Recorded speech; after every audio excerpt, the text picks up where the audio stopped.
Welcome to Chitra talkies. இன்னைக்கு ஈஸியாக ஒரு பாவக்காய் வறுவல் எப்படி செய்கிறேன்னு பார்க்கலாம். இது வரைக்கும் என் சேனலை சப்ஸ்கிரைப் பண்ணாங்களா சப்ஸ்கிரைப் பண்ணி லைக் பண்ணி கமெண்ட் பண்ணி ஷேர் பண்ணுங்கள். நான் இப்போ ஒரு 6 ஸ்பூன் 5லேருந்து 6 ஸ்பூன் எண்ணெய் எடுத்துருக்கேன். இந்த எண்ணெய் சூடானதும் 300 கிராம் பாவக்காய் கட் பண்ணி வச்சுருக்கேன். அதை அதில் போட்டு இதுக்கு தேவையான அளவு உப்பையும் போட்டு மிக்ஸ் பண்ணி மூடி மிதமான சூட்டில் இதை கொஞ்சம் நேரம் வேக வைக்கணும். இந்த பாவக்காயிலேருந்து தண்ணி பிரிஞ்சு வரும். பிரிஞ்சு வந்திருக்கிறப்போ அந்த பாவக்காய் வெந்திருக்கான்னு ஒரு ஸ்பூனில் கட் பண்ணி பார்த்தீங்கன்னா தெரியும். பாவக்காய் வெந்திருந்தது அப்படின்னா சட்டியை ஓப்பன் பண்ணி வச்சு நல்லா இதை சுருளை பக்கத்துலேயே நின்று கிண்டி விட்டுக்கிட்டே இருக்கணும்.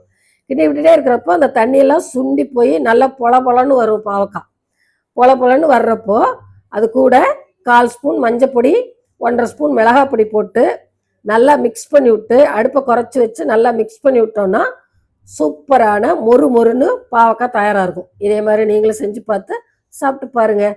நன்றி.